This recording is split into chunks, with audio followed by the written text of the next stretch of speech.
columna y baluarte de la verdad, edificando con sana doctrina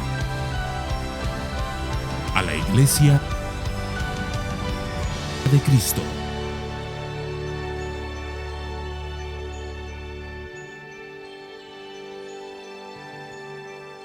Y ahora sí, hoy entramos en un nuevo libro, el libro de Hebreos.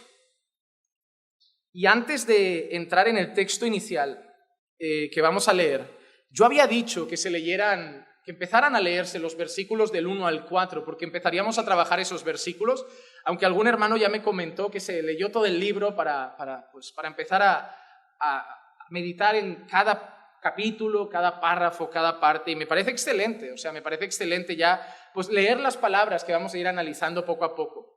Sin embargo, cuando yo empecé a preparar el mensaje de Hebreos 1, del 1 al 4, que será el primer mensaje que estaré dando, decidí hacer otra cosa y he cambiado los planes. La semana que viene daré Hebreos del 1 al 4.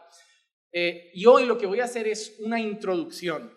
Me gustaría que hoy tuviéramos una imagen general de todo lo que vamos a ver. Vamos a hablar del autor, la época, el destinatario. Vamos a hablar de los temas más importantes que se tratarán. Vamos a tener esa idea, para que hoy tengamos una idea de todo lo que veremos en el libro y luego a partir de la semana que viene ya ir desde el primer capítulo, versículo a versículo. Pero me deseaba que hoy tuviéramos un panorama general.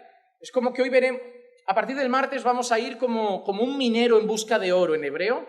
Vamos a ir poquito a poco, desmenuzando cada palabra, cada coma, y hoy vamos a hacer como una vista panorámica, como si nos diéramos un viaje en helicóptero por encima del libro y veremos qué se repite más, qué palabras aparecen más, qué son más importantes, qué se puede destacar más, para que así tengamos una idea del tema, sobre todo que se va a tratar, y ahí luego el martes podamos profundizar un poco. Aún así, vamos a empezar con esa lectura.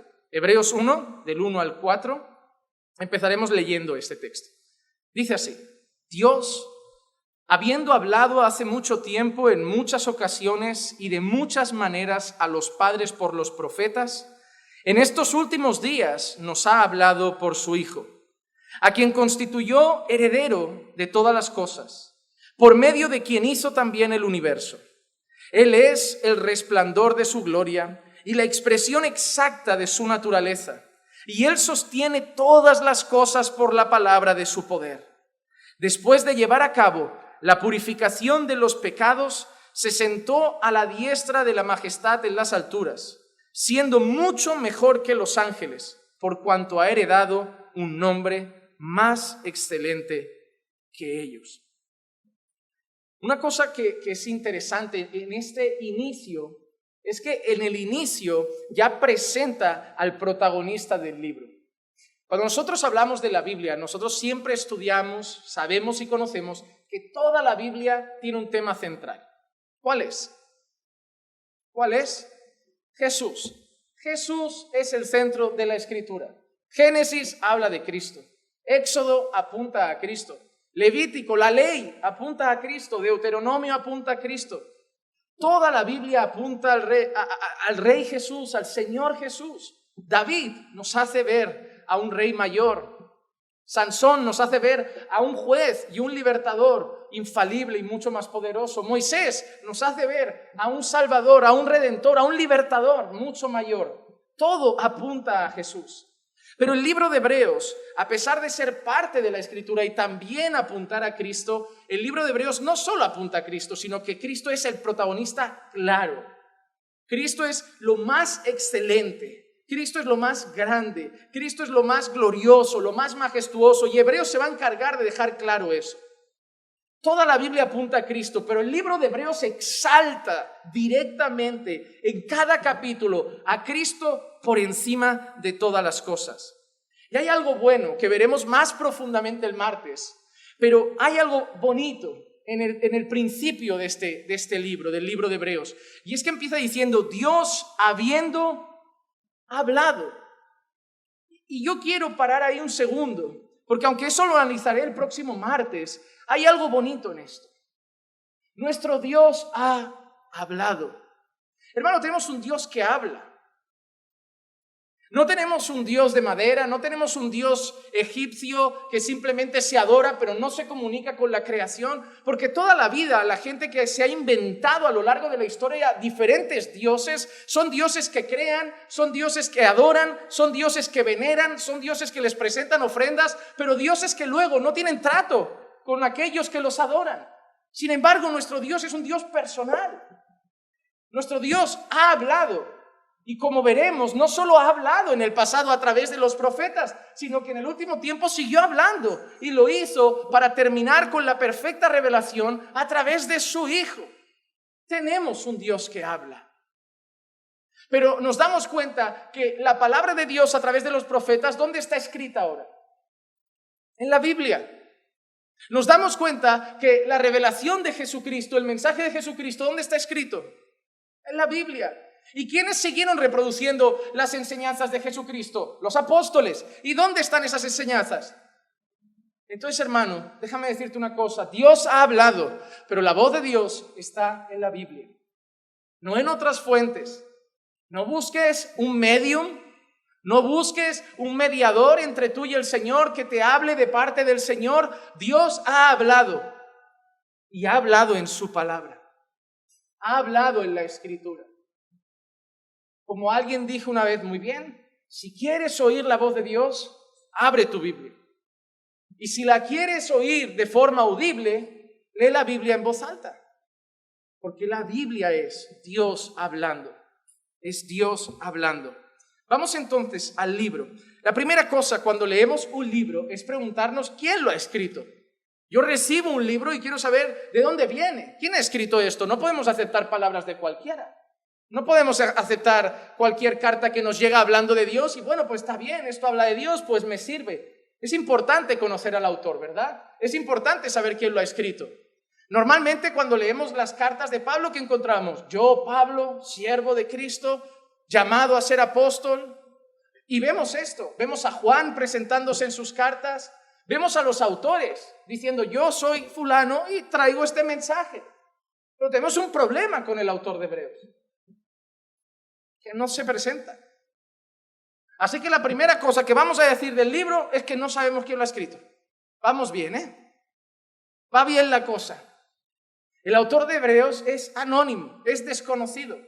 Hay muchos debates, dependiendo los comentarios que leas de Hebreos, dependiendo el libro que leas de Hebreos, dependiendo al pastor o al teólogo que escuches de Hebreos, algunos apuestan por uno, algunos apuestan por otro. La gran mayoría se sigue decantando por uno. Pablo. ¿Por qué se decantan mucho por Pablo? Primero, a Pablo le gusta el lenguaje de atletas, de carrera. En la carta a los Corintios lo vemos y en otras cartas también. ¿Recuerdan en 2 de Timoteo? He corrido, he terminado la carrera. A los Corintios también habla como de una carrera. Y en Hebreos hay una escena en que dice, teniendo a nuestro alrededor gran nube de testigos, prosigamos, corramos con paciencia. Entonces, muchas veces ese lenguaje aparece en las palabras de Pablo. Hay otras enseñanzas en Hebreos que son muy parecidas al lenguaje de Pablo, pero tenemos un problema, y es que en todas las cartas de Pablo, Pablo se presenta. Pablo nunca escribe una carta anónima, y a pesar de que el lenguaje parece paulino, la realidad es que Pablo no se presenta. Podemos sospechar que fuera de Pablo, pero no podemos garantizar que es Pablo. ¿Por qué? Porque Pablo también tuvo discípulos. Y cuando uno aprende de un maestro, normalmente su manera de expresarse, su manera de enseñar, puede ser muy similar a la de su maestro. Si yo cojo a una persona de la calle que no sabe nada, la pongo a mi lado y le hablo del Señor y le enseño y ve cómo predico, mi manera de predicar, esa persona que no ha visto a otra persona, que ha aprendido conmigo, probablemente sus formas, su contenido, sus expresiones sean muy parecidas a las mías. Por eso hay muchas personas que no se decantan por Pablo, sino que algunos se decantan por Lucas, otros se decantan por alguien que fue también muy cercano a Pablo mucho tiempo, que es Bernabé. Algunos se decantan por alguien que incluso estuvo en prisión con Pablo, que es Silas. Pero la realidad es que no sabemos si fue Pablo, no sabemos si fue Silas, no sabemos si fue Timoteo, no sabemos si fue Apolos.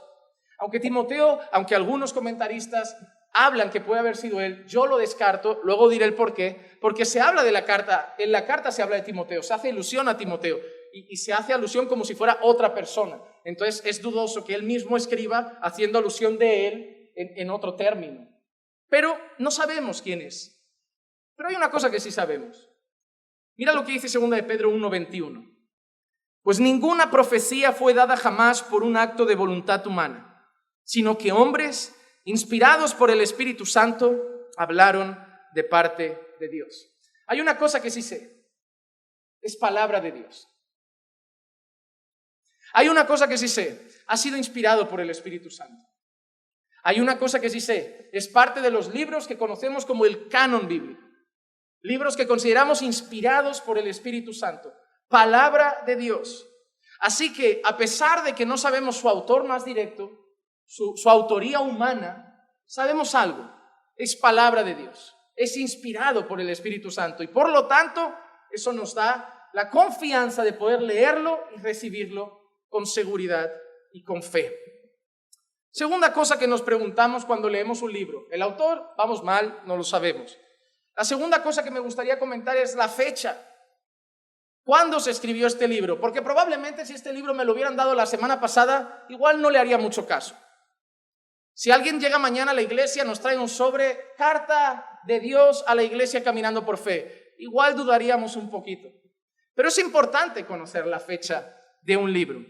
El libro de Hebreos se entiende que fue escrito entre el 64 y 65 después de Cristo.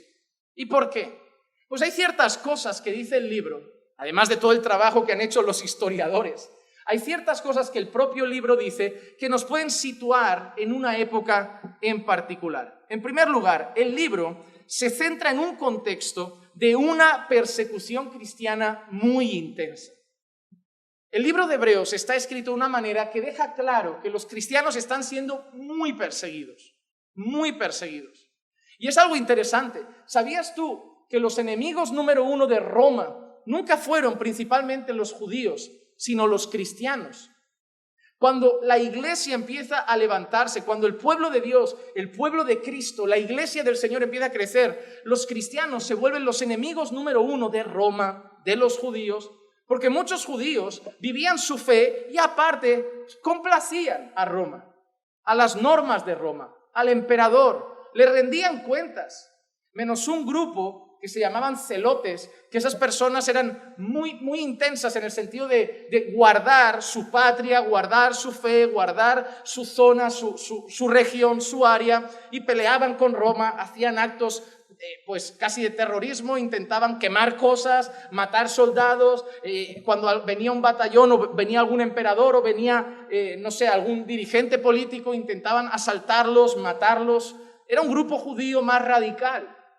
Pero los judíos normalmente, el Sanedrín y todo este grupo, acababan rindiéndose un poco para tener paz en su fe. Pero los cristianos no se rendían a Nerón, no se rendían al emperador. Por eso no ves muchos judíos en el Coliseo, pero ves cristianos. Ves cristianos. Y había una fuerte persecución. Y es posible que fuera en el tiempo de Nerón, el cual fue el emperador de Roma entre el 13 de octubre del 54 después de Cristo al 9 de junio del 68 después de Cristo. Mira que dice, por ejemplo, Hebreos 13:3. Acordaos de los presos. Si te llama a recordar a los presos, acordarte de los presos, lo hace en un término presente. No acordaos de los que estuvieron presos. Eso está escrito en una manera presente. Acordaos de los que ahora están en la cárcel.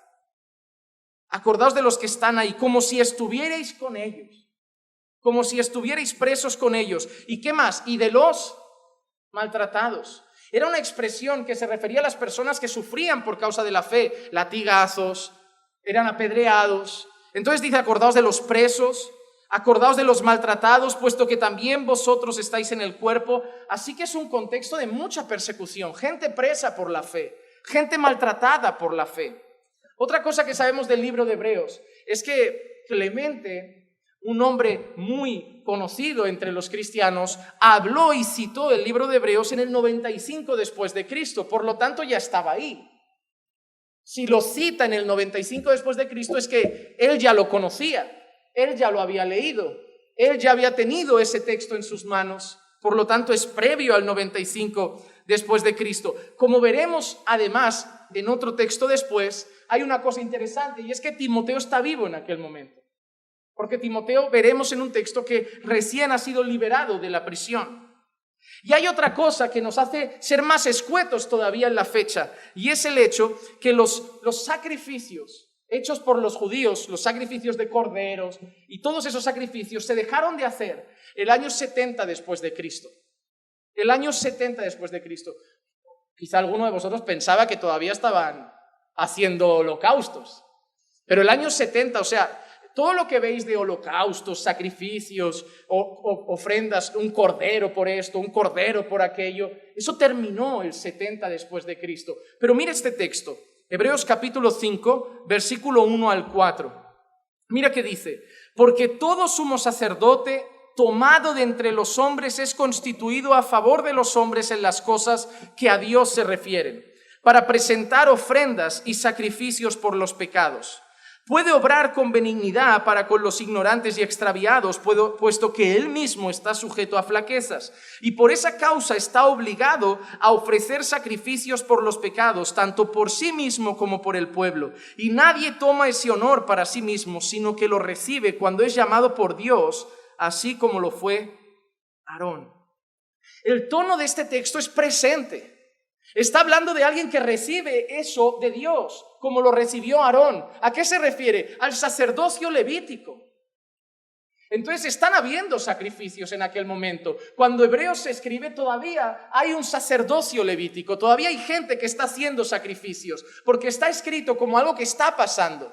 Entonces, persecución. Clemente lo cita en el 95. Vamos para atrás, los sacrificios acaban en el 70. Y dicen que habían sacrificios en aquel momento, entonces previo a que se hayan acabado. Pues todos esos datos, la historia de los documentos y todos esos datos apuntan siempre de manera aproximada 64 y 65 después de Cristo. 64 y 65 después de Cristo. Pero ojo, todas las fechas, cuando vayáis a estudiar estas cosas, veréis que pone aprox. Igual que el Antiguo Testamento. Tú puedes encontrar en Google ¿cuándo se escribió Jeremías? Pero todo te pondrá aproximado. ¿Por qué? Porque no pusieron fecha. Tampoco les costaba tanto, ¿no? Podían haber puesto ahí más o menos qué día era, qué tiempo hacía. Hoy es un día nublado de marzo. Pero más o menos esa fecha. 64, 65 después de Cristo. Otra cosa importante, antes de llegar a la siguiente, que es los destinatarios, es el contexto inmediato. El contexto inmediato. ¿Qué se está viviendo en aquel entonces? Primero hemos hablado de una fuerte persecución cristiana. Pero ¿qué hay? En primer lugar, estamos en un contexto de una cultura que aceptaba el judaísmo, pero rechazaba el cristianismo. En ese contexto en el que vivimos, Roma está tranquila con los judíos, porque los judíos no le están suponiendo un problema a Roma. Los judíos no le están diciendo a la gente que nadie se debe doblar ante el emperador. Los judíos no le están diciendo a la gente que solo hay un señor y no es el emperador. Así que los judíos no están teniendo en aquel entonces problemas con Roma. Es más, en aquel entonces judíos se mantenían en el alto cargo porque todos sabían que seguían haciendo negocios con Roma, cediendo a muchas cosas de Roma, teniendo muchos vínculos con Roma. Es en plan, mira, vamos a invadiros, somos un gran ejército, si queréis que nos llevemos bien tenéis que pagarnos tributo y aceptar nuestras normas. Y los líderes judíos tuvieron una decisión, entiendo que por miedo y por buscar la paz en el pueblo, y era someterse al yugo de Roma y no suponerles un problema, porque si no sabían que les cortarían la cabeza. Sin embargo, se levanta un pueblo ahí que le da igual perder la cabeza. Se levanta un pueblo que le da igual no vivir en paz en este mundo. Se levanta un pueblo que le da igual la prisión. Se levanta un pueblo que le da igual los azotes. Se levanta un pueblo que le da igual perder el trabajo. Se levanta un pueblo que le da igual otra cosa, que es el pueblo de Cristo. Y que cuando todo el mundo dice, está bien que adoréis a vuestro Dios, pero rendíos a César, ese pueblo no se postra. Dice, sí, vamos a adorar a nuestro Dios, pero a ninguno más, porque solo Dios es digno de ser adorado. Y empiezan los problemas. Empiezan las espadas en el cuello a decir, niega a Cristo y vive, o muere. Y de ahí empieza el martirio de muchos creyentes. Mira qué texto leeremos también, Hebreos 10, 32 al 34. Pero recordad los días pasados, cuando después de haber sido iluminados soportasteis una gran lucha Mira que soportaban, una gran lucha de padecimientos. Por una parte, siendo hechos un espectáculo. ¿Qué eran hechos? ¿Y qué se hacía en el Coliseo? Un circo. ¿Con quién? Con nosotros. Y digo nosotros porque son nuestros hermanos. Porque, hermano, tú vives una fe muy cómoda en España. Tú vives una fe muy cómoda en Latinoamérica. Pero para que nosotros hoy estemos aquí con esta libertad, hay gente que ha dado sangre. Hay gente que no se ha rendido. Y yo no entiendo cómo nosotros somos capaces de rendirnos hasta ante ideologías de este tiempo, cuando nuestros hermanos no se rindieron ante las espadas de Roma. Y nosotros nos rendimos a la mínima presión del trabajo. Ay, no digo nada, que me miran mal. Esa gente perdió el cuello, hermano. Perdió hijos, perdió maridos, esposas. Pero no se postraban, a no ser que fuera ante el Señor. Fueron hechos un espectáculo público en oprobio y aflicciones. Hermano, cosas que se hacían en el Coliseo, devorados por fieras, habrán visto películas. Soltar a creyentes a correr y soltar a los leones. Es triste ver eso, aunque nosotros las imágenes que veamos sepamos que son películas, lo sentimos como si fuera real. Devorados literalmente, bebés descuartizados por el suelo y su madre viendo cómo un león le muerde la cabeza a un bebé. Otras cosas que se hacían, quemados vivos. Y si no en Roma, antorchas humanas. Se les llenaba de aceite y se les prendía fuego. Y de antorchas por la calle. Tú pasabas por una calle y veías a cristianos arder para iluminar la calle. ¿Qué más cosas? Hervidos vivos. Hervidos vivos. Así como a veces hasta nos duele cuando se echa la langosta o un cangrejo en el agua hirviendo. Imagínate una persona echada a un caldero lleno de agua hirviendo y no poder salir. Todo eso le pasaban. Sacaban a los gladiadores con espadas, con un montón de armas brutas, llenas de clavos y de pinchos, y 4 cristianos en sandalias. Y a correr mientras Roma se reía. Y les iban dando golpes y los mataban para que tú y yo estemos aquí. Y solo por una cosa. Porque les valía más no negar a Cristo que vivir. Daban valor más a ser leales al Señor que a su propia vida, porque habían entendido una cosa: quien no es capaz de dejar madre, padre, esposa, esposo, hijos o hasta su propia vida por causa de mí, no puede ser mi discípulo. Y ellos lo entendieron, porque ellos no recibieron el mensaje de Jesús te ama. Ellos recibieron el mensaje de niégate a ti mismo, toma tu cruz y sigue a Jesús. Ellos sabían que Dios los amaba, pero sabían a lo que entraban cuando decían sí al Señor. ¿Saben por qué mucha gente hoy se bautiza y se desvía, se bautiza y se desvía? Porque no eran creyentes, porque hoy es fácil ser cristiano. Me emociono, me bautizo, me he cansado de la fe, me he cansado. En aquel entonces decir sí creo era cuestión de morir al día siguiente a lo mejor. La gente no jugaba a ser cristiano, porque ser cristiano te podía costar la vida. La gente, ¿eres cristiano? La gente tenía miedo de responder. Ahora dices que sí, ¿y qué? ¿Me vas a tomar qué? ¿Por un creyente loco? Nada más. Allí les costaba la vida. Un espectáculo público en oprobios y aflicciones. Y por otra, siendo compañeros de los que eran tratados así, porque tuvisteis compasión de los prisioneros y aceptasteis con gozo el despojo de vuestros bienes. ¿El qué? Les quitaban las cosas.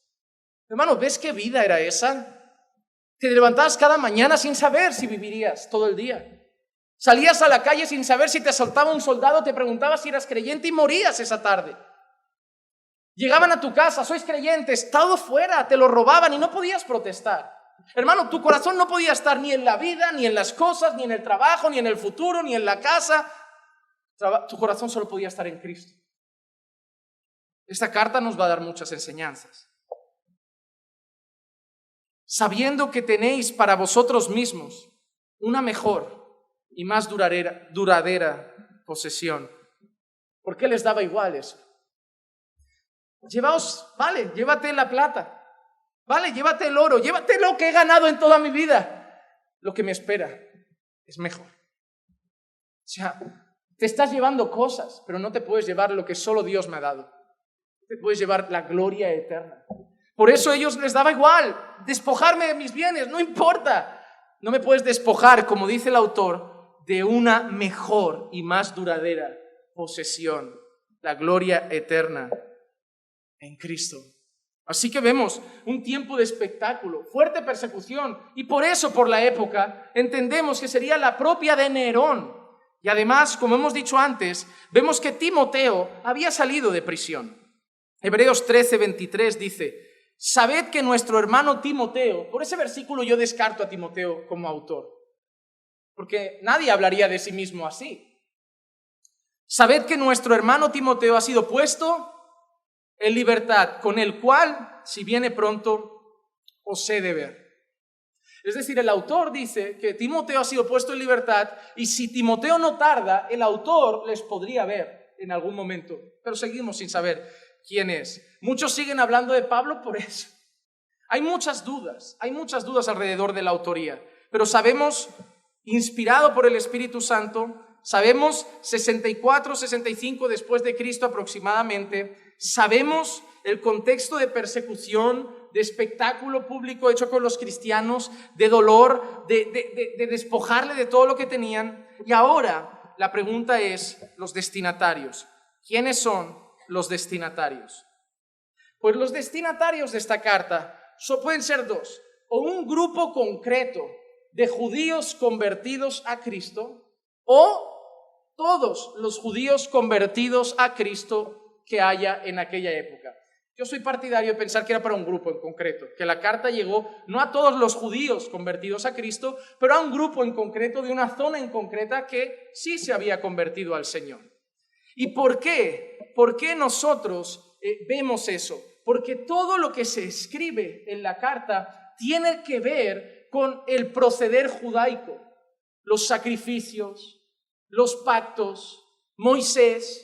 Empiezan a aparecer personajes, obras y cosas prácticas que un judío tiene arraigadas en su pasado, y lo que está haciendo esta carta es decirles que Cristo es mayor. Sacrificios, Cristo es el mejor. Moisés, Cristo es mayor. Los ángeles, Cristo es mayor. El antiguo pacto vuestro, el nuevo pacto en Cristo es mejor. Si te das cuenta, no es una carta propia para un gentil, porque un gentil no ha practicado el antiguo pacto. Un gentil no ha hecho sacrificios. Un gentil no tiene a Moisés como un judío lo tiene. Un gentil no ha hecho ofrendas, no ha hecho holocaustos. Un gentil no sabe nada. Un gentil puede haber adorado a Atenas, puede haber adorado a Afrodita, puede haber adorado a Zeus, pero no sabe de esas cosas. Pero ¿a quién le están diciendo? Esto es mayor que Moisés, esto es mayor que el antiguo pacto, este es mayor que todos los sacrificios. Eso es bueno para un judío, pero concretamente para un judío al que están presionando a volver a ser judío. ¿Qué es lo que está pasando ahí? Porque hemos dicho que los judíos no tenían problema con Roma. El grupo judío tenía, el mayor problema que tenía con los que se convertían era que volvieran, como algunos dirían hoy, a las raíces hebreas. Porque hoy hay muchos por ahí que cogen a cristianos que todavía no tienen fundamento en el evangelio y quieren que vuelvan a las raíces hebreas. Hay páginas hasta en internet que se llaman así, volviendo a las raíces hebreas. Y este grupo judío presionaba a judíos que se habían convertido a Cristo a volver al antiguo pacto, a volver a lo antiguo, a volver a los rudimentos de antes, a dejar lo que habían conocido, haciéndoles pensar que lo de antes era lo válido. Y por eso el autor les deja claro que lo que es ahora en Cristo es mucho mayor. Hebreos 10, 19 y 20 dice: entonces, hermanos, puesto que tenemos confianza para entrar al lugar santísimo por la sangre de Jesús, mira que dice, por un camino nuevo y vivo que Él inauguró para nosotros por medio del velo, es decir, para ellos todo eso es importante. entrar a la presencia de Dios. Solo puede entrar el sumo sacerdote. Nosotros no podemos entrar. Solo el sumo sacerdote puede atravesar el velo y ir al lugar santísimo. Ya, pero ahora nosotros tenemos otro camino. Un camino en Cristo, en un velo que se rasgó una vez y ya está, el velo de su propia carne. Eso para un judío tiene sentido. Para un gentil que no sabe, ¿qué es el velo para un gentil? ¿Qué es el lugar santísimo para un gentil? No sabe del que estás hablando, pero para un judío es muy importante. Hay un autor que se llama Walter Martin, fue el fundador del Instituto de Investigación Cristiana, que en un tono sarcástico dijo esto del libro de Hebreos. El libro de Hebreos fue escrito por un hebreo para otros hebreos, diciéndoles a los hebreos que dejaran de actuar como hebreos. Interesante. Porque el autor conoce todo lo que tiene que ver con el pueblo hebreo. Probablemente es hebreo. El autor se dirige a un pueblo que conoce lo que es el contexto hebreo y por eso decimos que son judíos que se han convertido a Cristo. Y lo que les están haciendo es que sigan comportándose como antiguos hebreos. Y el autor, que es hebreo, le dice a los destinatarios que son hebreos que dejen de comportarse como los hebreos que han sido toda la vida y que acepten lo nuevo en Cristo. Lo nuevo en Cristo. Y algo que le dolerá mucho escuchar a un judío, lo nuevo y lo mejor en Cristo. Así que ya tenemos autor, ¿qué hemos dicho? ¿Qué hemos dicho? Desconocido, anónimo, fecha. Muy bien. ¿Por qué fechas así? ¿Qué cosas hemos dicho? ¿Qué datos hemos dado? Manos arriba, sí, voy a saltando a preguntas. Gobernaba Nerón. ¿Qué más? José Miguel. Todavía no habían cesado los sacrificios por cómo estaba ese texto escrito. ¿Y cuándo cesaron los sacrificios? 70 después de Cristo. ¿Quién acaba de salir de prisión? Timoteo. ¿Qué estaba pasando con los cristianos? Bien. Destinatarios. ¿Quiénes eran? ¿Gentiles? Judíos convertidos. Muy bien, hermanos. Vamos ahí. Vamos al siguiente punto. El tema principal de Hebreos. ¿De qué se trata Hebreos? La gran pregunta, ¿de qué se trata? ¿De qué se trata? Y lo podríamos resumir de esta manera: la supremacía y la superioridad de Cristo sobre todas las cosas. ¿Y cómo sabemos esto? Vamos a ver todo lo que vamos a ver. Hebreos 1. Veremos a Cristo como la revelación final de Dios. Como hemos leído, Dios, habiendo hablado de muchas maneras en el pasado a nuestros padres por los profetas, en estos últimos días nos ha hablado a través de su Hijo. En capítulo 1 veremos Cristo como la revelación final de Dios. Pero también veremos en el capítulo 1 Cristo como superior a los ángeles. Hebreos 2, ¿qué veremos en Hebreos 2? A Cristo coronado de gloria y de honor. Maravilloso. Hebreos 3, un personaje muy importante para los judíos. Cristo mayor que Moisés. Cristo superior a Moisés. ¿Y qué era Moisés para un judío, hermano? Era el ejemplo, el gran libertador, el dador de la ley. Y de golpe se presenta a Cristo como alguien que está muy por encima de Moisés. Hebreos 4, veremos dos cosas. La primera, muy importante, Cristo, el reposo de Dios. Porque para un judío el reposo estaba en un día. Para el cristiano el reposo está en Cristo. Pero veremos otra cosa, que Cristo es superior a los otros sacerdotes. Porque una de las figuras más importantes para un judío es la de un sumo sacerdote. Porque eran ellos los que hacían los sacrificios por el pueblo. Eran ellos los que intercedían, ¿verdad?, por Dios. Intercedían por el pueblo, perdón, ante Dios. Algunos creen que todavía los pastores somos eso. Cuando vienen, pastor, habla con Dios. Pastor, ves a hablar con Dios de mis problemas. Digo, no, hijo mío, lo de los sumos sacerdotes se acabó. ¿Y ahora qué hacemos? Habla tú. Habla tú. No desprecies ese maravilloso regalo que te han dado. Ves tú. ¿Ves tú? Porque hay mucha gente que no ora y sigue corriendo a los pastores. Ora por mí. Ora como si todavía solo uno tuviera acceso. Gracias a vosotros que tenéis a un mediador entre Dios y caminando por fe. Marcos Maciel, ¿no? O yo. No, es Cristo, hermano. Es Cristo. Y Cristo no solo es mediador, sino que te ha dado acceso al trono de la gracia. Sí, está bien orar unos por otros. Está bien decirle a un hermano, ora por mí, hermano, ora por mi carga, ora por mis problemas. Pero no pensando que tú no puedes hacerlo. No pensando que, no, es que mira, yo en mi oración es tarifa plana, la tuya es fibra óptica. A mí a veces no sé ni si llega al trono, creo que se queda por el segundo cielo. Pero la tuya, pastor, tú tienes cara espiritual, tú tienes cara de que oras y ya se ha escuchado. No, hermanos, ¿qué pensamiento tenéis? A veces la gente ve a los pastores como un mediador, como un chamán, como un intermediario. No, pastor, habla tú, intercede tú, ruega tú. No, hermano. Miren, los judíos tenían a Moisés muchas veces como esa figura de mediador. ¿Recuerdan una vez que había una batalla y Moisés levantaba los brazos? ¿Y qué pasaba?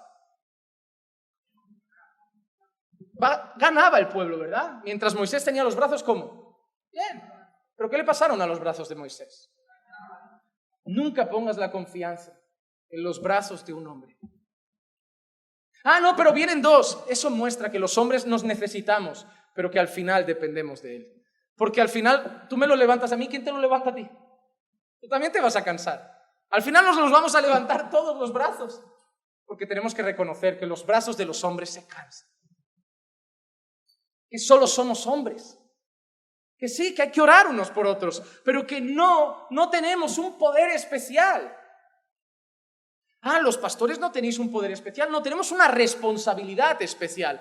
Velar por el pueblo, cuidar al pueblo, pastorear al pueblo, pero la fe tiene que estar puesta en el pastor de pastores. En aquel que los pastores un día rendiremos cuentas. El príncipe de los pastores, nuestro Señor Jesucristo. Así que una de las cosas que hay en el capítulo 4 es que Cristo es mayor que los sacerdotes. Es interesante porque veremos que los sacerdotes tenían que hacer sacrificios por sí mismos. Antes de presentar los sacrificios por el pueblo, ellos eran pecadores. Primero tenían que limpiarse de sus propios pecados. Pero Cristo es mayor. Porque Cristo nunca tuvo que presentar un sacrificio por sus pecados. Porque Él fue perfecto. Así que veremos eso en el capítulo 4. ¿Qué veremos en el capítulo 5? A Cristo como nuestro sumo sacerdote. Y todas las cosas que vemos en los sumos sacerdotes veremos que están en Cristo. El mediador, Cristo. El que intercede ante el Padre, Cristo. El que hace el sacrificio, Cristo. El que vierte la sangre, Cristo. Cristo será nuestro sumo sacerdote. En Hebreos capítulo 7 veremos un personaje muy curioso. Cristo y Melquisedec. El gran hombre que hasta hoy nadie sabe quién es.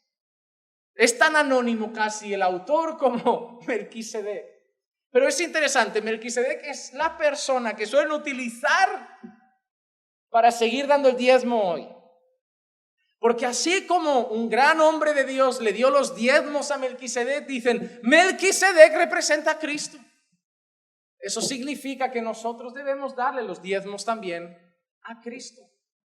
Y no digo que no, veremos que Melquisedec apunta a Cristo. Otros dicen directamente que Melquisedec era una personificación de Cristo. Pero la realidad es que eso no sirve para los diezmos. Porque si leyéramos y leeremos el texto, los diezmos que le dio fue de un botín de guerra, no cada mes. Hubo una guerra, hubo un botín y le dio una parte del botín. No le dio cada mes el botín de una guerra. Así que está muy cogido con pinzas eso para lo del diezmo. Muy cogido con pinzas. Pero veremos a Cristo y Melquisedec. En Hebreos 8 veremos Cristo como el sumo sacerdote del santuario celestial. Eso también es algo muy importante. Porque para los judíos el santuario era una figura terrenal. Y veremos eso, un santuario terrenal, pero un santuario donde hay un sacerdote mayor. Un santuario celestial. En Hebreos 8 veremos a Cristo como mediador de un mejor pacto. Mejor pacto. Porque nosotros entendemos que solo hay dos. El antiguo pacto y el nuevo pacto en Cristo. Y que ese nuevo pacto no solo es nuevo, sino que es mejor. Afirmado, como dice, en mejores promesas, en mejores promesas. En Hebreos 9 veremos dos cosas para mí importantes. La primera, la sangre de Cristo para el nuevo pacto. Veremos que ese nuevo pacto solo se sella con una cosa, la sangre de Cristo. Y aprovecharemos para apuntar al texto que este domingo leeremos en el culto, que toca Cena del Señor. Tomando el cáliz, dijo: esta es mi sangre.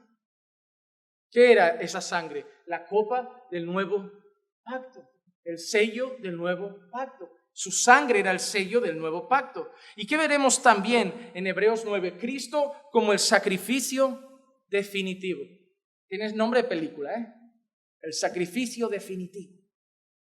Pero es así, porque ¿qué pasaba con los sacrificios por los pecados? ¿Cada cuánto se tenían que hacer? Y si Cristo no hubiera venido, se deberían seguir haciendo. Porque la gente hacía el sacrificio, calmaba la ira de Dios, se daba la vuelta y ¡ay! ¿Queda cordero? Es que era así.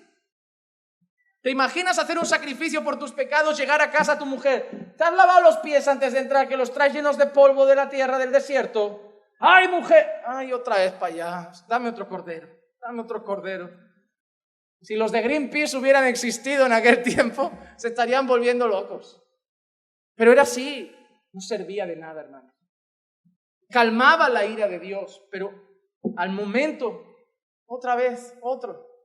¿Por qué? Porque no cambiaba el corazón. No cambiaba el corazón. El hombre solo seguía el protocolo. Solo seguía el protocolo. Si al hombre le dijeras que si viene el domingo al culto satisface la ira de Dios y así calma la ira de Dios, la gente, aunque no fuera creyente, vendría el domingo por precaución. Pero luego seguiría viviendo a su manera. Pero vendrían todos los domingos. Y hay mucha gente que lo hace así. Hay mucha gente que no habla con Dios, no ora a Dios, no busca a Dios, pero el domingo viene al culto porque su conciencia se queda tranquila, en plan, es mi sacrificio.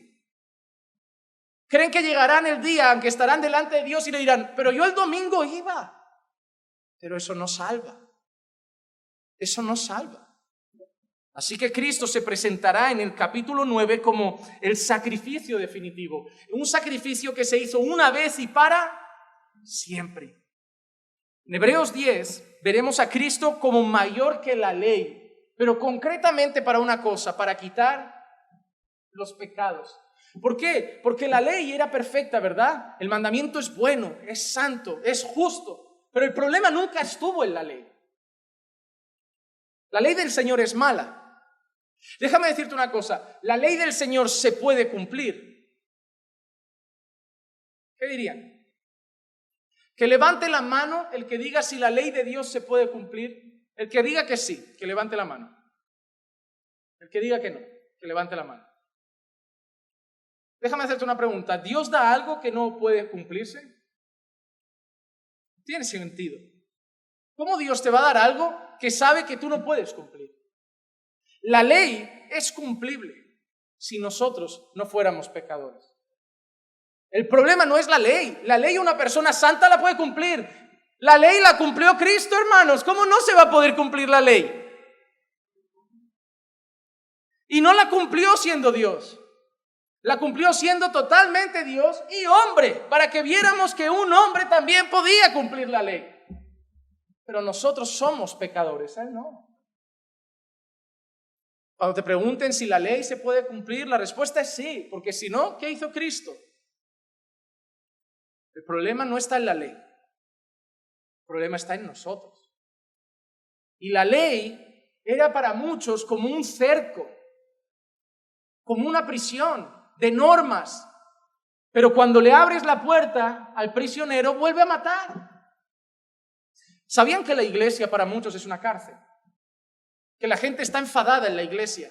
No soporta venir a la iglesia, no soporta la predicación, porque en el fondo la iglesia para ellos es una carga, es una cárcel. Me hacen sentir pecador, me hacen sentir mal, me prohíben vivirlo como me da. Y cuando le dices, oye, haz lo que quieras, te pueden decir, en el mundo se está mejor, en el mundo no te juzgan.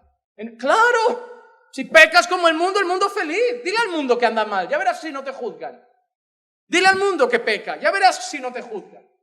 Dile al mundo que están torcidos, que están yéndose al infierno, que van condenados, que su juicio está mal ante los ojos de Dios. Dile al mundo y verás si no te juzgan. El mundo no te juzga mientras seas del mundo. Y la iglesia tampoco te va a juzgar mientras vivas como un creyente. Pero si no, la iglesia va a denunciar tu pecado. Claro que sí. La diferencia es que el mundo solo te juzgará buscando que seas como ellos, y la iglesia te denunciará el pecado buscando que agrades a Dios. Pero la realidad, hermanos, la realidad es que las normas no cambian a la gente. Porque hay hermanas que en el culto se ponen falda y luego salen en otro ambiente y se ponen short. Porque cumplen normas, pero Cristo no ha cambiado el corazón. Hay gente que tiene 2 armarios. Hay gente que si el pastor se sube a su coche porque van a un sitio, pone alabanzas. El pastor se baja, pone los 40 principales. Pura hipocresía.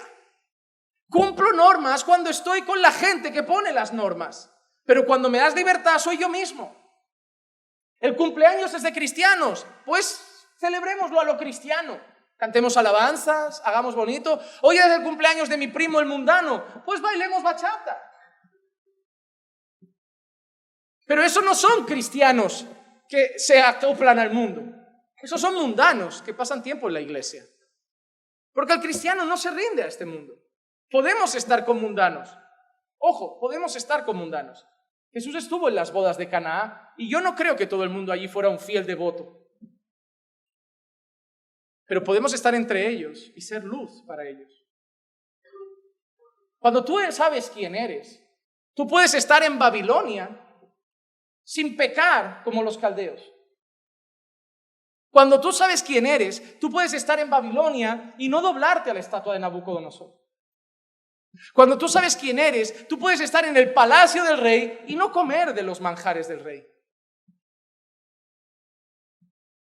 ¿Por qué? Porque tu identidad está en Cristo, no en el entorno. Y hay gente que es de una manera dependiendo con quién está. Porque la ley, las normas, no cambian a la gente. Solo hacen que se camuflen. A veces por conciencia, a veces por vergüenza, a veces por reputación. Pero solo hace que actúen. La mayoría de personas que nosotros decimos se ha desviado, nunca fueron. Solo que durante un tiempo se sentían en una cárcel. Y a la que alguien les dijo, mira, ya puedes hacer lo que quieras, fueron corriendo a donde querían ir desde el principio. Si a ti ahora te dijeran que vamos a un prostíbulo, irías. Si ahora yo soy tu pastor y te digo, hermanos, mira, mañana es el cumpleaños de mi esposa, quería celebrarlo con los varones, vamos a tomar unos cubatillas. Algunos me mirarían como, está loco. Pero otros dirían, bueno, pero si es el pastor, él sabrá por qué lo pide. La Biblia dice, obedeced a vuestros pastores. Algún listo usaría hasta la Biblia. Porque la Biblia también sirve para trampas. El Evangelio de la Prosperidad no usa el Corán, El Evangelio de la Prosperidad usa la Biblia. Porque todo ladrón encuentra un versículo. Todo ladrón. Todo falso apóstol te dirá, mira, hay un versículo que pone, y vendían todo y lo ponían a los pies de los apóstoles. Mira qué listo. Siempre encuentran uno los pillos. No les gusta el de Pedro diciendo, no tengo oro ni plata. Ese lo omito. Hermanos, la ley no cambia. La ley pone límites. Solo cambia el corazón Cristo. Solo cambia el corazón Cristo. Va a llegar un día en tu proceso de santificación que en vez de ver el mundo como algo que te tienta, vas a ver el mundo como algo que ni te explicas cómo te pudo gustar. Yo recuerdo en mi conversión que tenía luchas con algunas cosas y seguimos luchando con el carácter, con el orgullo, pero hay cosas que ahora miro y digo, en serio, miren, yo solía fumar marihuana, hachís, nada de drogas más sintéticas o peores, pero lo que nosotros consideramos que ni droga era, pero es droga. Y ahora simplemente el olor me da náuseas y pienso, ¿en serio? Con lo asqueroso que es, ¿cómo podía relajar eso y como casi necesitarlo? Yo ahora veo gente en un vídeo o en una serie, una película, en alguna escena, en una fiesta desalocada entre jóvenes llenos de alcohol, así como un poco tipo lujuria, y veo y digo, ¿cómo me podía divertir eso? Te lo digo en serio, hermano, a mí ahora me sueltas en medio de una discoteca y voy a ser la persona con la cara más amarga ahí. No me vas a ver sudando como, ay, no, no, voy a decir, sacadme de aquí, por favor. Si ya voy al chonero y me parece que la música está muy alta mientras como, que me entran ganas de ir al restaurante y decir, la comida está buena, pero me apagas el reggaetón ya, por favor, que me está estropeando la comida. Pero no puedo, no soy el dueño de los restaurantes. Pero me pasa algo que antes te subes a la mesa y bailas, ahora te parece una locura. Pero eso no lo hace la ley. Eso lo hace el Espíritu Santo en el corazón. Tu hijo, si le pones normas, puede llegar a vivir que parezca un cristiano. Pero tú debes rogar que nazca de nuevo. Porque si no va a ser otro que parecía cristiano y cuando cumple 18, ay, mi hijo No, tu hijo nunca fue. Tu hijo cumplía normas. Tu hijo era un buen muchacho en el mundo, considerado en el mundo, un buen muchacho. Le decías a las 10 y a las 10. Iba a la iglesia y ni reclamaba. Tenía hasta educación, buenos valores. Claro, lo han criado unos cristianos. Es normal que sea educado con buenos valores. Pero a la que le dijiste, ahora eres mayor de edad, ahora tú tomas tus decisiones, ahora te independizas. Él hizo lo que el corazón le pedía. Ya no cumplía las normas de papá. Ahora ya seguía su propio corazón. Las normas están bien. Yo no digo, ahora no le ponemos normas a los niños. Claro que sí. Pero sobre todo predica el Evangelio. Sobre todo ora a Dios por su vida. Hay gente que tiene hijos obedientes, pero no cristianos, y creen que son cristianos. Tú necesitas que tu hijo nazca de nuevo. Para eso necesita venir también a la iglesia, a escuchar el Evangelio. A escuchar el Evangelio. En el capítulo 11 ya veremos otras cosas, porque los 3 últimos capítulos son más quizá para nosotros. En el capítulo 11 veremos a lo que conocemos mucho como los héroes de la fe. Sin embargo, Cristo es mayor, porque esos héroes de la fe que veremos, todos fallaron. Son héroes, pero todos fallaron. En el capítulo 12 veremos la carrera y la perseverancia cristiana. Volveremos a hablar de perseverar, de estar firmes. Y en el capítulo 13 es un capítulo que normalmente tiene el titulito de deberes cristianos. Deberes cristianos. Así que lo que vemos en todas esas figuras es que apuntan mucho al antiguo pacto, ¿verdad? Sacerdotes, sacrificios, ley, pacto. Y eso es lo que nos hace pensar que era para hebreos, que estaban siendo presionados a dejar lo que habían recibido en Cristo para volver a las antiguas costumbres. A dejar a Cristo para volver a sus sacerdotes, a dejar a Cristo para volver a Moisés, a dejar al nuevo pacto para volver al antiguo, a dejar a Cristo como el gran sacrificio para volver a hacer sacrificios. Un poquito quizá parecido a lo que estaban sufriendo los gálatas con los judaizantes, a los que Pablo les escribe como diciendo, miren, al final temo que lo que haya hecho por vosotros sea en vano. Habéis recibido el Evangelio y estáis volviendo casi a circuncidaros. Una locura. Así que ahí vemos los temas que estaremos viendo. Otro punto que he querido poner en este resumen es el lenguaje más común utilizado en esta carta. Las 3 cosas que veremos más comunes en la manera como se expresa el autor es la primera, una cosa que llamamos exaltación. El autor va a estar constantemente exaltando a Cristo. En segundo lugar, veremos contrastes. Me gusta porque Santiago está pegadito en la Biblia, ¿verdad? Y Santiago es un libro lleno de contrastes, ¿sí o no? ¿De qué? Vimos la lengua, ¿verdad? El anterior jueves. Ahora este jueves, para los que vengan, toca sabiduría. Sabiduría. Y Santiago volverá a hacer contrastes. La sabiduría de lo alto, que así se titula el mensaje, y la sabiduría que Santiago llama terrenal y diabólica. Así que Hebreos también hace contrastes entre algo y algo mejor, esto y esto mejor, esto y esto mayor. Y Hebreos tiene otro lenguaje que aparece varias veces, no tanto, pero varias, que son advertencias. Si se dan cuenta, hay 2 capítulos de Hebreos que son los más utilizados para advertir de la posible pérdida de la salvación. concretamente un texto que está en Hebreos 6 y un texto que está en Hebreos 10. Y me gustará llegar ahí, porque como llegaremos poquito a poco, veremos que no son amenazas. Y podremos entenderlo bien y explicarlo de una manera correcta. Lo que deberemos hacer más en esos textos, sobre todo, será preguntarnos si lo que describe esos textos son gente que ha nacido de nuevo o gente que solo ha tenido experiencias con la religión. Hay una cosa interesante. Muchos llaman a Hebreos, lo llaman carta, algunos lo llaman epístola, pero normalmente esto se usaba cuando iba para una iglesia en concreto. Pero casualmente, Hebreos, muchos teólogos consideran que no se debería llamar carta, ni se debería llamar epístola. Muchos teólogos creen que Hebreos es más un sermón. Es el mensaje de un pastor diciéndole a la congregación que sirva a Cristo Jesús y lo adore. Porque veremos que es un mensaje muy pastoral. Apunta a Cristo, pero también te llama a vivir una vida de santidad, te llama a cuidarte, te llama a buscar al Señor, te llama a luchar con el pecado, te llama a perseverar. Así que es más un sermón que otra cosa.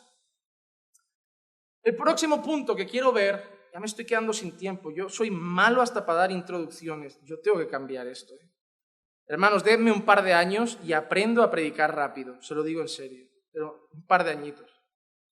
Los temas más destacados de la carta, del libro o del sermón de Hebreos podrían ser En primer lugar, son palabras que yo he visto que aparecen mucho. Y cuando una palabra aparece mucho, es que es importante. Entonces, una palabra que aparece mucho, y hablando de contrastes y exaltación, es la palabra más o mayor.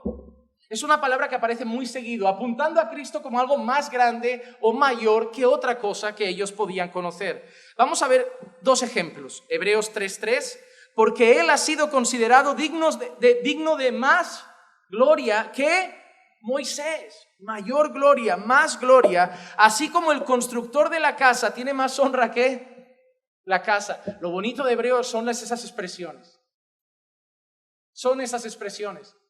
Digno de más gloria que Moisés. Porque el constructor de la casa tiene más gloria, más honra que la casa. ¿Quién es el creador de Moisés? Es Dios, es Cristo. ¿Cómo va a tener más gloria la criatura que aquel que lo creó? Hebreos 6, 13 al 16 dice, pero pues cuando Dios hizo la promesa a Abraham, no pudiendo jurar por uno mayor, juró por sí mismo, diciendo, ciertamente te bendeciré y te multiplicaré. Y así, habiendo esperado con paciencia, obtuvo la promesa, porque los hombres juran por uno más grande, por uno mayor que ellos mismos, y para ellos un juramento dado como confirmación es el fin de toda discusión. Otra palabra que aparece mucho, mejor o superior. La palabra mejor o superior aparece 12 veces en el libro de Hebreos. 12 veces en el libro de Hebreos. Vamos a ver 3 ejemplos.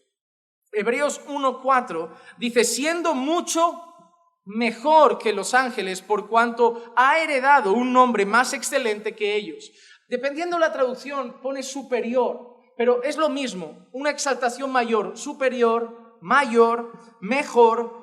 Así que vemos otro, Hebreos 8:6. Pero ahora Él ha obtenido un ministerio tanto mejor, tanto mayor, tanto superior, por cuanto es también el mediador de un mejor pacto, un mayor pacto, un pacto superior, establecido con mejor. ¿Ven cuánto aparece en un solo versículo? ¿Ven cuánto aparece? Un ministerio mejor, en un pacto mejor, con promesas mejores. Hebreos 9:23, por tanto fue necesario que las representaciones de las cosas en los cielos fueran purificadas de esta manera, pero las cosas celestiales mismas con mejores sacrificios que estos. Así que esa palabra también es importante. 12 veces aparece en Hebreos, la palabra mejor o superior. Pero ahora hay una palabra que aparece 33 veces. En un libro, 33 veces, la palabra fe. La palabra fe. Hebreos 6:1 dice, por tanto, dejando las enseñanzas elementales acerca de Cristo, avancemos hacia la madurez, no echando otra vez el fundamento del arrepentimiento de obras muertas y de la fe hacia Dios. Hebreos 10:38, mas mi justo vivirá por la fe. ¿De qué libro le suena? ¿De qué libro le suena? ¿Nadie viene los domingos? Habacuc. A lo mejor vienen al grupo de Mark. No, pero si nos vamos turnando, lo tendrían que saber. Pero aparece más de una vez en la Biblia ese versículo. Pablo también lo cita alguna vez. Algunos creen que Pablo, pero mi alma no se, y si retrocede, mi alma no se complacerá en él. Hebreos 11:1-3. Este es el que casi todos los cristianos lo saben de memoria, ¿verdad? Después de Juan 3:16, este está ahí en el ranking de los top 5 versículos memorizados por cristianos.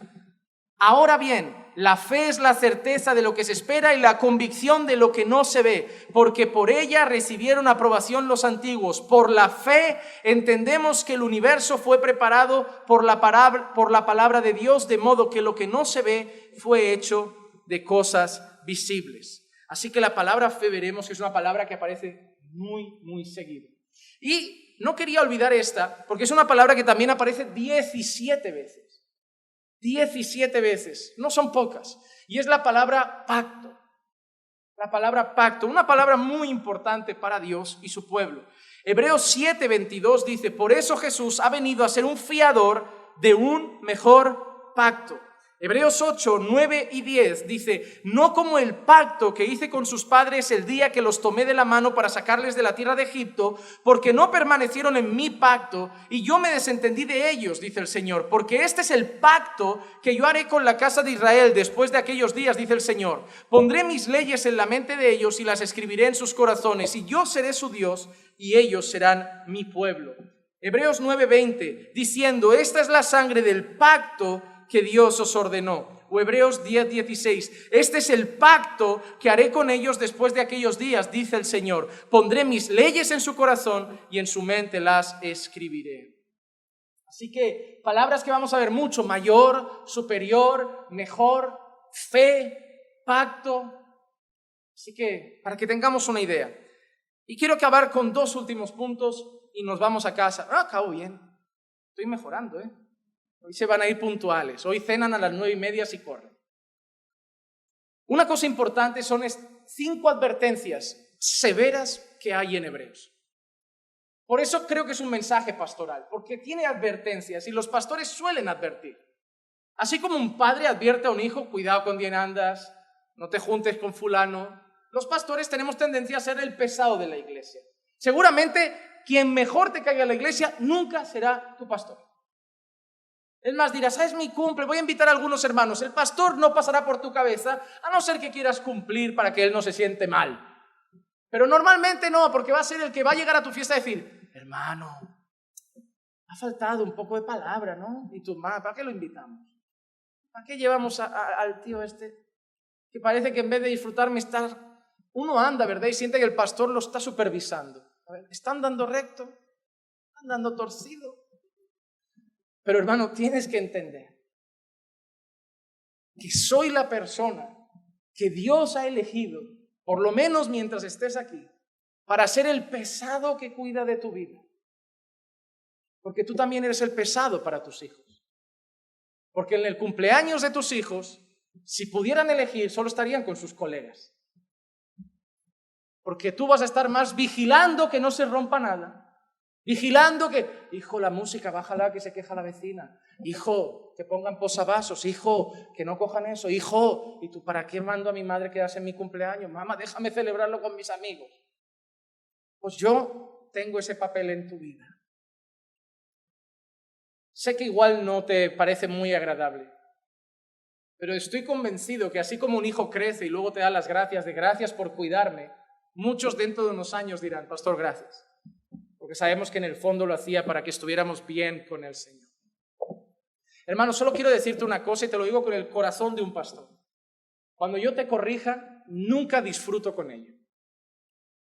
Jamás. La parte más amarga de mi ministerio es corregiros, porque a nadie le sienta bien. Y a mí no me gusta hacerlo. Pero me toca esa parte amarga porque tengo que cuidar tu vida. Me tocará darte una palmadita cuando te asciendan en el trabajo, una palmadita cuando acabes la carrera, pero también me tocará corregirte cuando algo no esté bien. Pero todo tienes que entender algo. Cuando tu pastor te llame la atención es porque ama tu alma y porque quiere lo mejor para tu vida. Nunca voy a perder mi tiempo para amargarte el día. Nuestro tiempo es poco, hermano. Y si dedico 5 minutos para corregirte es porque creo que es por tu bien. Pues si no, me pondría una película. Volvamos a las advertencias. 5 advertencias importantes. En Hebreos 2 hay una advertencia contra los que se desvían y descuidan a Dios. Contra los que se olvidan de Dios y van dejando a Dios de lado. En Hebreos 3 y 4 veremos otra advertencia. En este caso contra la incredulidad. Contra la gente que no cree, que no pone su fe. En Hebreos 5 y 6 veremos otra advertencia, y en este caso una que será buena aquí, porque es normal que siempre haya gente con ese problema, y es una advertencia contra la inmadurez espiritual. Hermano, tu deseo no solo es ser creyente y conocer un poco de Dios, nuestro deseo es que madures en la fe. Hay gente que es cristiana y como no está madurando en la fe, sigue cometiendo errores de recién convertido. Porque de un recién convertido tú esperas una palabra mal dicha, una decisión tonta, porque dices, es nuevo. ¿Y cómo nos miramos y nos decimos? Es nuevo, hay que tener paciencia. Pero ¿qué esperamos del creyente? Madurez en sus decisiones, madurez en su obrar, madurez en su actuar, madurez en muchas cosas que vamos madurando en el Señor. Y hay una advertencia contra los que se afirman en seguir en una inmadurez. Dios quiere que maduremos. En Hebreos 10 veremos otra advertencia, la advertencia contra los que permanecen pecando. Ahí está uno de los textos que se suele usar para perder la salvación. Pero es interesante porque la Biblia dice que los que permanecen pecando o los que practican el pecado son del diablo. No que se irán con el diablo, no que se los llevará el diablo, sino que ya son de él. Porque el creyente puede pecar, pero no lo practica. El creyente puede caer, pero no se queda en el suelo. Como alguien lo definió una vez, la oveja se puede manchar en el lodo o meter en el lodo, pero solo el cerdo se revuelca en él. Y la advertencia, la quinta y final, Hebreos 12, es una advertencia ya severa contra los que directamente rechazan a Dios. Contra los que rechazan a Dios. Así que eso es todo el panorama de lo que nos vamos a ir encontrando. ¿Tienen ganas? Interesante, ¿verdad? Aprenderemos mucho a nivel doctrinal, mucho llamado de Dios a la santidad, a una vida piadosa. Probablemente casi todos los textos que nos conduzcan más en nuestra vida cristiana serán al final, porque como hemos visto son los capítulos finales, los 3 últimos. Pero al menos vendremos cada martes y saldremos diciendo por la puerta, ¡qué grande es Jesucristo! ¡Qué grande es Jesucristo! Pero antes de irnos, yo quiero irme con otra cosa. El texto que hemos usado al principio, Hebreos 1 al 4, decía que Dios había hablado a los profetas, ¿verdad? A los padres a través de los profetas y que luego habló a través de su Hijo. Pues mira cómo llega casi al final de la carta, Hebreos 12, 25 al 29, casi al final de la carta, sí que hay un capítulo después, pero casi al final mira que leemos. 25, mirad que no rechacéis al que habla, porque si aquellos no escaparon cuando rechazaron al que los amonestó sobre la tierra, mucho menos escaparemos nosotros si nos apartamos de aquel que nos amonesta desde el cielo. Su voz hizo temblar entonces la tierra, pero ahora Él ha prometido diciendo, aún una vez más yo haré temblar no solo la tierra, sino también el cielo. Y esta expresión, aún una vez más, indica la remoción de las cosas movibles como las cosas creadas, a fin de que permanezcan las cosas que son inconmovibles. Por lo cual, puesto que recibimos un reino que es inconmovible, demostremos gratitud, mediante la cual ofrezcamos a Dios un servicio aceptable con temor y reverencia, porque nuestro Dios es fuego consumidor. Así que empezamos diciendo que Dios ha hablado. Y una de las advertencias finales es: no rechacéis al que habla. Empezamos diciendo que en esta carta veremos algo, Dios habla, y termina diciendo, Dios habla. Y Hebreos va a ser un libro en el que Dios nos va a hablar. Vamos a orar. Padre, te damos gracias por habernos permitido tener hoy esa visión, Señor, amplia, panorámica, Señor, del libro de Hebreos. Padre, estoy expectante para poder enseñarlo, para poder compartirlo, expectante de cada cosa que mientras lo estudiamos vamos a poder atesorar en nuestro corazón. Señor, creo y te pido que después de esta enseñanza de Hebreos, después de cuando lleguemos al final de este libro, después de todos los meses que tengamos por delante, podamos salir todavía más enamorados de Cristo, viendo más su grandeza, más su poder, más su perfección, más su gloria, y que podamos seguir siendo mayores adoradores, mejores adoradores. Señor, que Cristo sea exaltado cada martes, Señor. Que Cristo sea glorificado cada martes en estos estudios, Señor, como lo intentamos hacer todos los días de nuestra vida. Padre, entregamos el resto del estudio que vendrá en tus manos y te pedimos que nos hables cada semana a través de esta enseñanza, así como espero, Señor, que nos hayas hablado ya hoy a través de esta introducción. Llévanos con bien a nuestras casas. Acompáñanos a nuestros hogares, bendice nuestro camino de vuelta junto a nuestras familias, llévanos en paz y danos una noche de descanso en tu presencia. Descansemos esta noche, Señor, que podamos descansar sabiendo que ninguna preocupación nos debe robar la paz, porque tú estás en el trono, aquel que es mayor que todas las cosas. Gracias, Padre, por todo, en el nombre de Jesús. Amén, amén y amén.